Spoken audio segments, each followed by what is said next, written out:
নমস্কাৰ বন্ধু বান্ধৱীসকল, আপোনালোকক মোৰ নতুন এটা ভিডিঅ'লৈ স্বাগতম জনাইছোঁ। আজি মই আপোনালোকৰ বাবে লৈ আহিছোঁ বগৰীৰ এটা মিঠা জ্বলা আচাৰ। এতিয়াতো বগৰীৰ ছিজন নহয় জানো, সহজতে বগৰী পোৱা যাব। সেইবাবে ভাবিলোঁ আজি এটা বগৰীৰ আচাৰ লৈ আহোঁ। এয়া প্ৰথমে মই বগৰীখিনিৰ ঠাৰিটো গুচাই লৈছোঁ আৰু বগৰীখিনি অলপ দেৰিকৈ ধোৱাৰ বাবে মোৰ বগৰীখিনি ভালদৰে নুশুকাল। সেইবাবে প্ৰথমে কেৰাহীখনত বগৰীখিনি দি পানীটো অলপমান শুকুৱাই লৈছোঁ।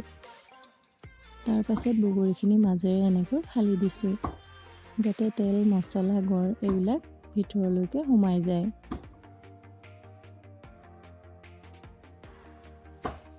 আৰু লৈছোঁ এইফালে পাঁচফোৰণ, ৰঙা শুকান জলকীয়া অলপমান গৰম কৰি খুন্দি লৈছোঁ। এতিয়া বগৰীখিনি এনেদৰে ফালি লোৱা হৈ গ'ল।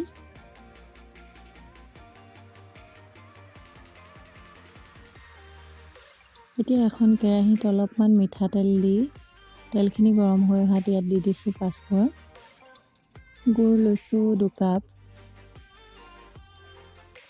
গুড়খিনি দি 1 মিনিটমান ভাজি লৈছোঁ।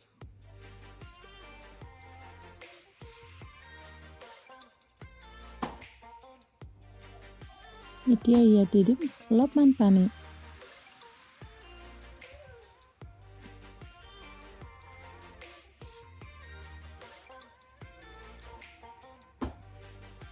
গুড়খিনি লৰাই থাকিব লাগিব যাতে তলৰ পৰা লাগি নধৰে আৰু যেতিয়ালৈকে গুড়খিনি ধুনীয়াকৈ গলি নাযায়। এতিয়া গুড়খিনি গলিবলৈ আৰম্ভ কৰিছে।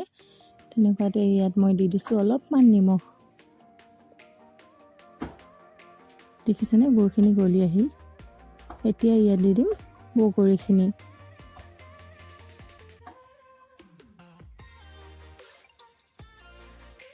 এবাৰ ভালদৰে লৰাই দি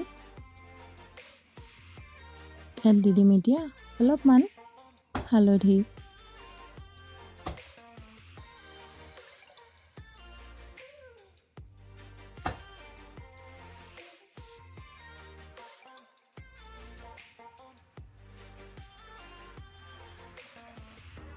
আৰু দি দিছোঁ ৰঙা শুকান জলকীয়া গুড়ি আৰু ৰেড চিলি, গৰম মছলা, ধনিয়া আৰু জিৰা অলপমান। এইখিনি এনেদৰে ভালদৰে লৰাই দিয়ক। 1-2 মিনিটমান লৰোৱাৰ পাছতে আৰু আমাৰ এই বগৰী আচাৰ ৰেডি হৈ যাব। আপোনালোকে বাৰু এনেদৰে আচাৰ বনাইছেনে? যদি বনোৱা নাই তেনেহ'লে বনাই খাই চাব আৰু কেনেকুৱা লাগে মোক জনাব। এয়া দেখিছেনে, কালাৰটো কিমান ধুনীয়া হৈছে। খাবলৈও খুবেই ভাল লাগে। আজিৰ ভিডিঅ'টো ইমানেই আছিল। যদি আপোনালোকৰ ভাল লাগিলে তেনেহ'লে লাইক কৰিব, কমেণ্ট কৰিব, শ্বেয়াৰ কৰিব আৰু নতুনকৈ অহাসকলে প্লিজ মোৰ চেনেলটো ছাবস্ক্ৰাইব কৰি থ'ব। আকৌ লগ পাম নতুন ভিডিঅ'ৰ সৈতে। তেতিয়ালৈকে সকলোকে বাই বাই।